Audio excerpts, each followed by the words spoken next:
Bueno, gracias a todos por venir.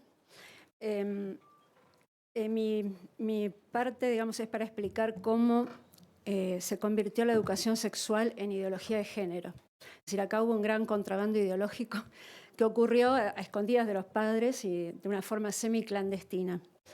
Desde el año 2018 en particular vivimos un verdadero furor por la ESI, Educación Sexual Integral, elevada al rango de panacea. Hay distritos donde por ejemplo, la provincia de Buenos Aires, donde la ESI prácticamente ocupa un lugar troncal junto con la matemática, lengua, historia y geografía.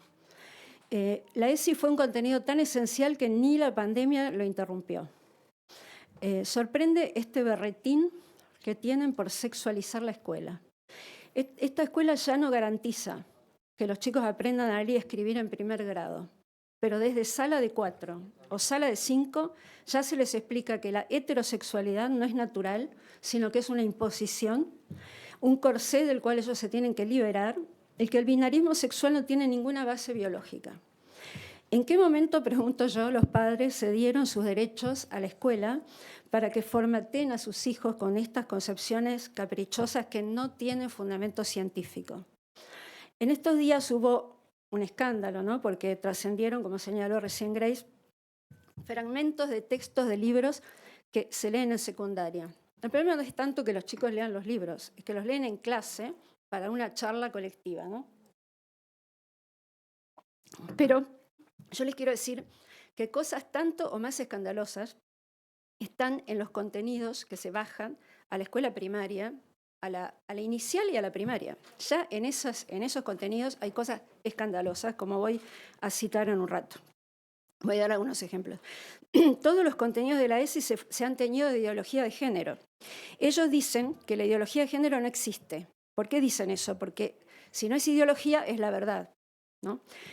No es el pensamiento caprichoso de algunos teóricos como Foucault o Judith Butler, que acá han adoptado muchos universitarios y políticos, no, es la verdad. Entonces, esto es lo que yo digo que se llama contrabando ideológico, porque bajo la etiqueta de educación sexual se está enseñando otra cosa. A tal punto disimulan las verdaderas intenciones que, por ejemplo, ahora dicen que la principal misión de la ESI es detectar abusos.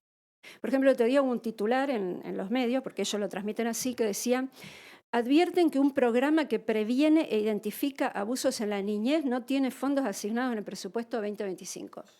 Bueno, yo miro a ver qué programa era, en la ESI. Bueno, o sea, ya no hablan de educación sexual, sino de prevención de abusos.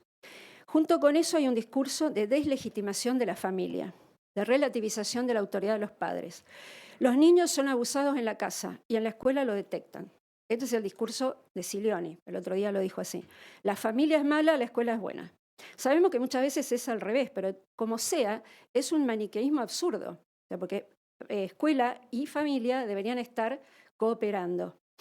En el congreso que se hizo de ESI en La Plata, el 24 de octubre pasado, porque la ESI es una prioridad, sabemos, ¿no? Silioni dijo que el gobierno no se opone a la familia, pero que esos que andan con ese hashtag que dice con mis hijos no te metas, están fuera de la ley. O sea, él dice que la ley lo autoriza a hacer esto que está haciendo. Bueno, no es verdad. Como después Débora Ranieri se va a referir más específicamente a la ley, solamente voy a decir que Silioni miente, porque el que está fuera de la ley es él.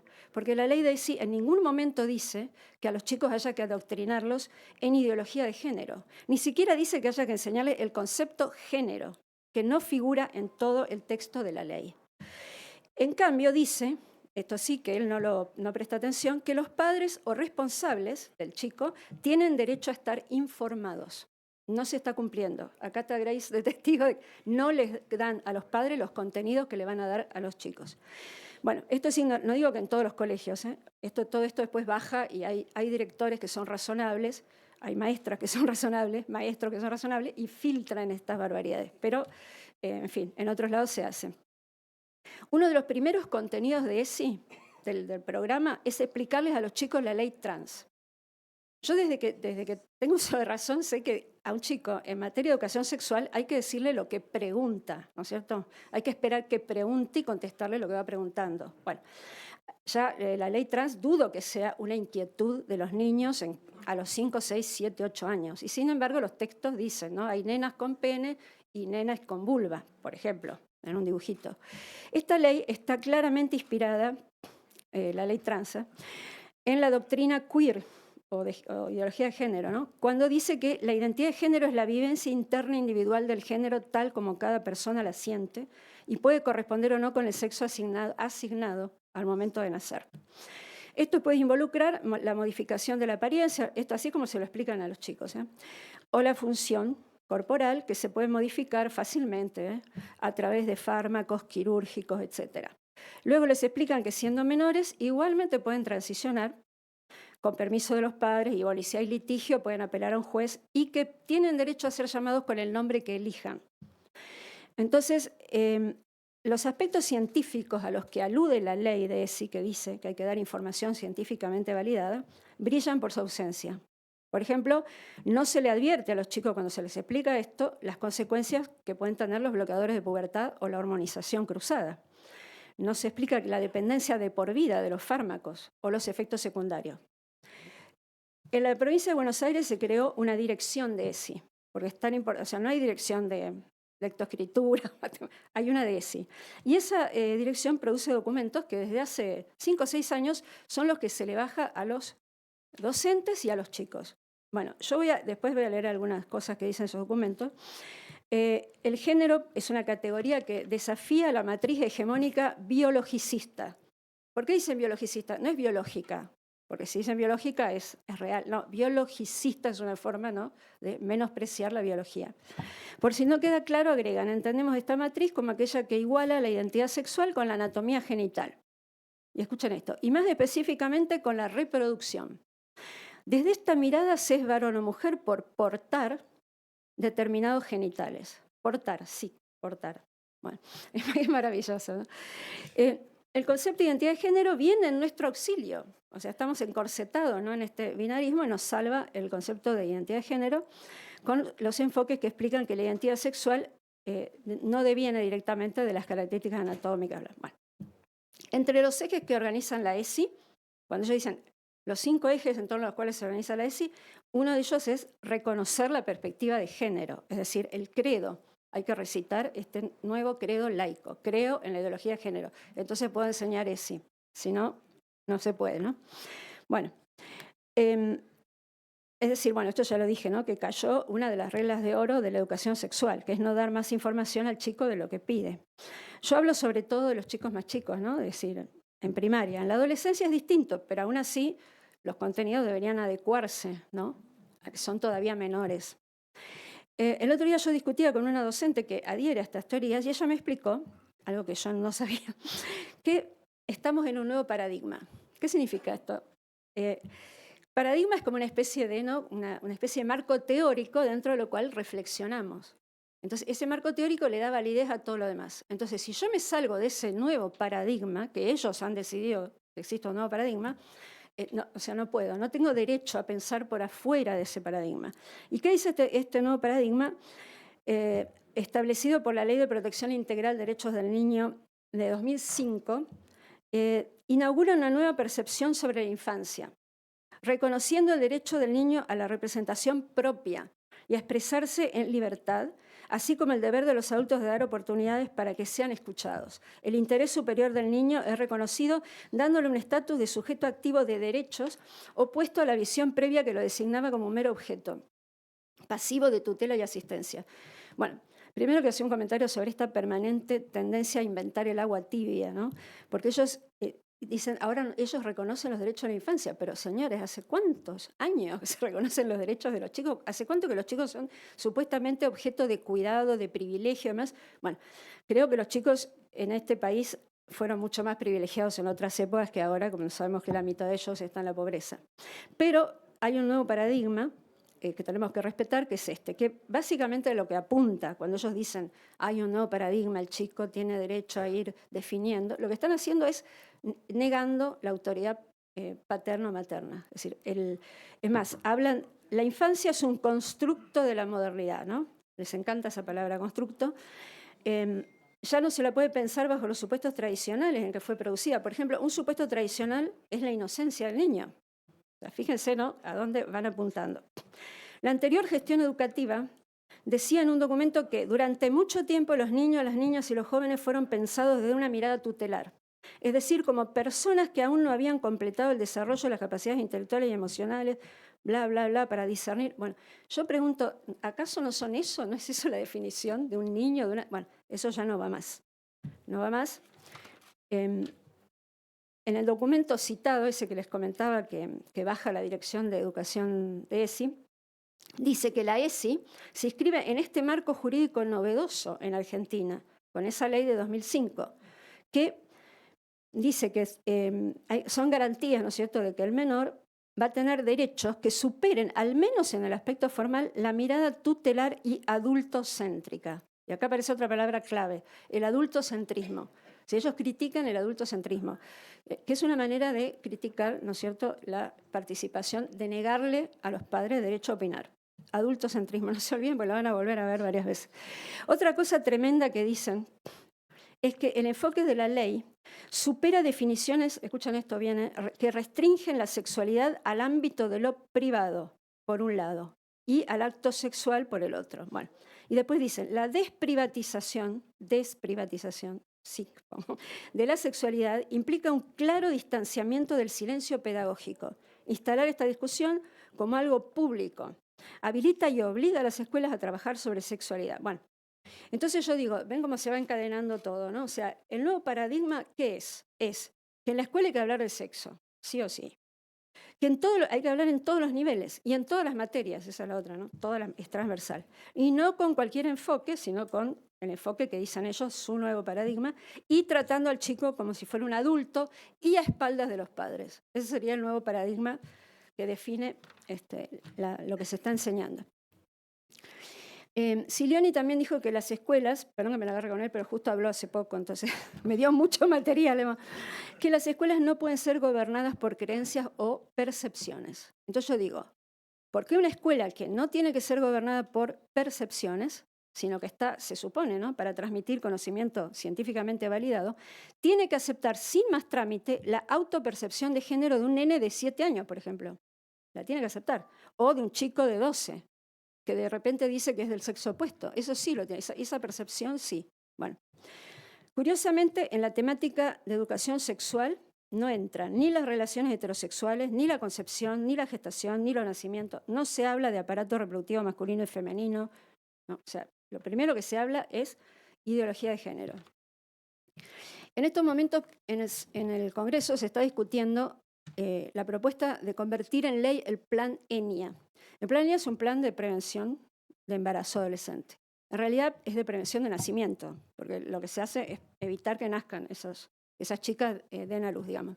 Al margen de eso, la principal herramienta del Plan ENIA es la ESI. O sea, ellos tienen equipos que recorren, ¿no es cierto?, los barrios, las escuelas, hacen acuerdos con las escuelas y ellos son los que dan las clases muchas veces de ESI y los talleres a los docentes. Entonces lo pueden encontrar en internet, hay un manual que ellos produjeron, que está desde el año ya 18 circula, o sea, cuando empezó el Plan ENIA, que ya tiene unos cuantos años.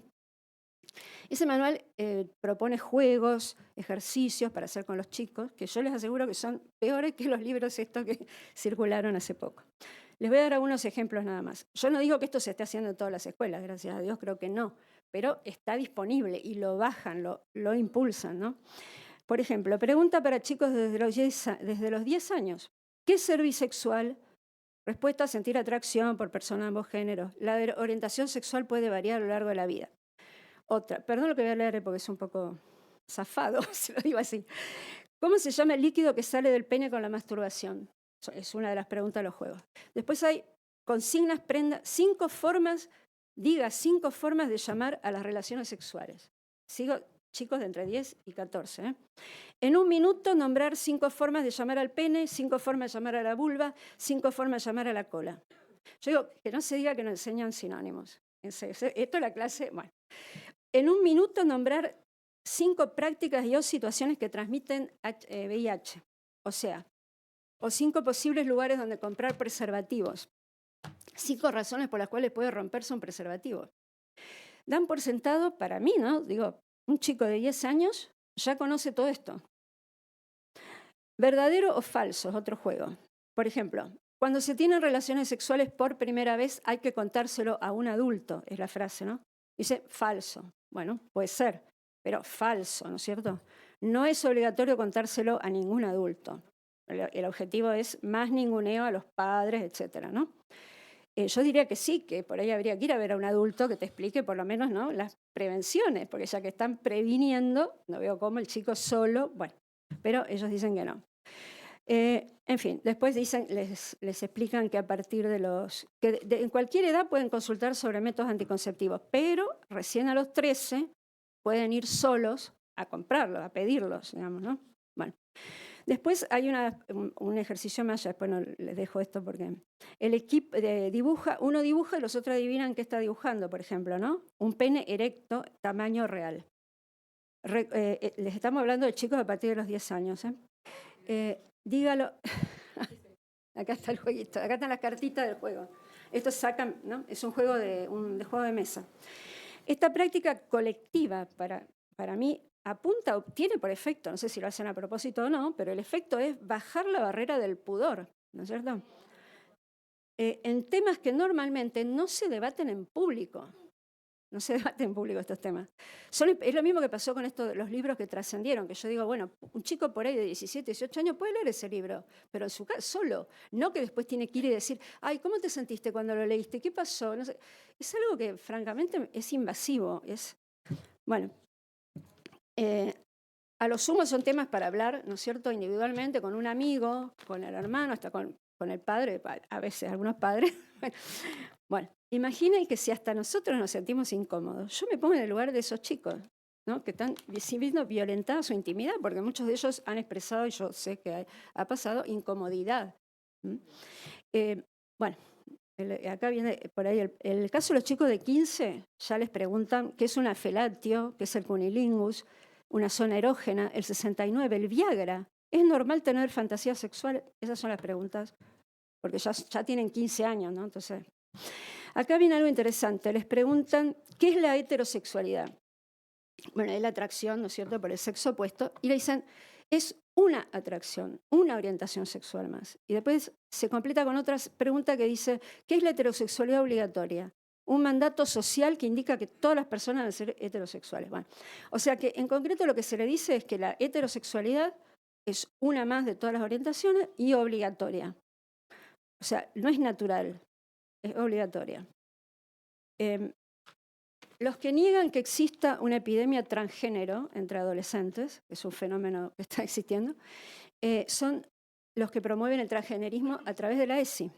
Acá después va a hablar una madre de manada, ¿no? Pero los testimonios que recogen las madres de manada, el tema surge claramente que muchos de estos casos de falsa disforia o disforia acelerada se desencadenan por las clases de ESI, donde les han explicado en detalle la ley trans. Si esto no es abuso infantil y corrupción de menores, yo la verdad no sé qué, no veo cómo pueden prevenir el abuso con estos métodos. Bueno, reitero, ¿no?, que este programa está en discusión para convertirse en ley, porque quieren asegurarse el financiamiento. Voy a terminar con una nota un poco más optimista. Cuando yo escribí sobre estos libros, cuando escribí sobre los manuales, bueno, y último, estas novelitas que repartían, yo siempre pongo, sería interesante que los padres hagan uso de su derecho a la información, interpelen a las autoridades educativas y les manden preguntas, por ejemplo, sobre el fundamento científico de los contenidos que proponen, sobre qué especialistas, médicos, biólogos, psicólogos o psiquiatras los han asesorado, por qué las clases y los materiales de ESI no hablan de concepción, gestación, nacimiento, etcétera. Bueno, eso por suerte está empezando a suceder y yo lo celebro porque sin la participación activa de las familias no vamos a lograr nada. De hecho, hoy estamos acá porque las madres y los padres, sobre todo las madres, se están movilizando y organizando y van a golpear puertas y así se abrió esta puerta, por ejemplo. Cada vez que yo escribo sobre alguno de estos temas, yo lo hago, por eso dije lo de investigación, porque en realidad lo hago como una reacción de sentido común, porque digo, esto es delirante, esto es dañino. Después, ¿qué pasa? Cuando yo publico la nota, me aparecen los expertos, o sea, las personas que han estado estudiando esto, sistematizándolo, y me aportan muchísimo. Entonces, les agradezco así en general. Y después aparecen los damnificados, que son los padres y las madres que están sufriendo esto. Entonces, yo todo eso he intentado en la medida que puedo, juntar esas dos puntas, porque los profesionales pueden asesorar mejor, ¿no es cierto?, a los padres, que bueno, que son los que tienen la polenta para luchar, pero a veces no tienen todas las herramientas. Y creo que hay un tercer pilar, que son los políticos, obviamente, y en particular los legisladores, que son los que tienen el poder de revertir estas normas y frenar el estrago que están causando, en nombre del verdadero interés superior del niño. Muchas gracias.